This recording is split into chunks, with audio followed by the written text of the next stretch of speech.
In these trying times, the definition of living has almost kind of flipped itself on its back, kind of moved from the normal way of living into living in kind of a small confined space. As you can see me moving from my living room into my workspace, also my playroom, also my cat's playroom, and just behind me you see my cat sleeping.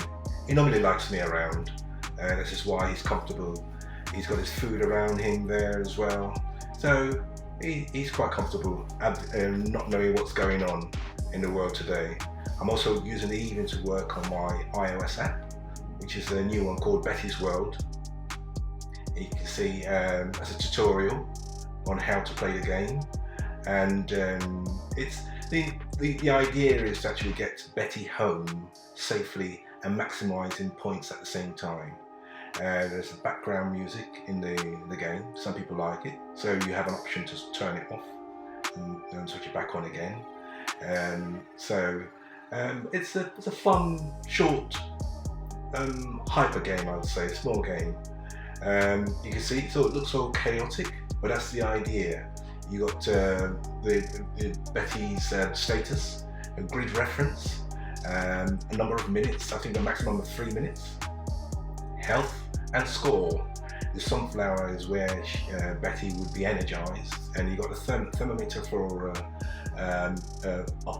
upgrading her health, 4 meals, and you got 2 obstacles, one on the top and one on the bottom. The honeycombs is passage, ease of passage, avoid the bee killer chemicals, and you got the magic jar, which accelerates her movement home. If you could manually move her into 0-0 grid, then you get good marks as well. Each honeycomb gives you 20 points, and then it randomly moves. As you can see, you have to really avoid the bee killer chemical, and you can see 20 points. So it would then you can get a maximum of 4 meals.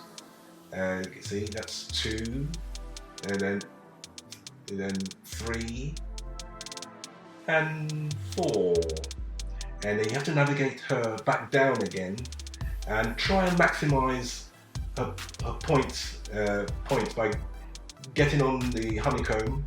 You can only get it once in each location, so that's the idea. You can see deduction, 20 points for hitting the bee killer chemical. And then you can also use the bottom ones as well. You can see 20 points there, and the bonus scores would increase each time you hit one, and 20 points for deduction. So always have to avoid those, and it randomly moves, so you just have to get the timing right. That's the idea. The magic jar would accelerate her movement home. If you can't manually navigate her into 0-0 grid reference Y and X, you can take her to the magic jar, and the process of getting her home would be accelerated, as you would see in the next minute or so. Okay, let's see if she goes back down.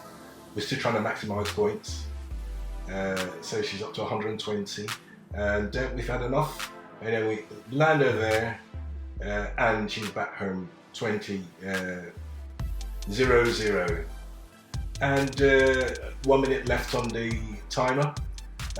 So she had 120, add 40 health points, 0-0 grid, and she's back home. And you can see she's smiling. So that's the game, simple game. I'm sure it's for kids from 4 and above, I think. They'll be able to manage that. So I'm sure I'll be developing more games in Swift. Okay, bye for now.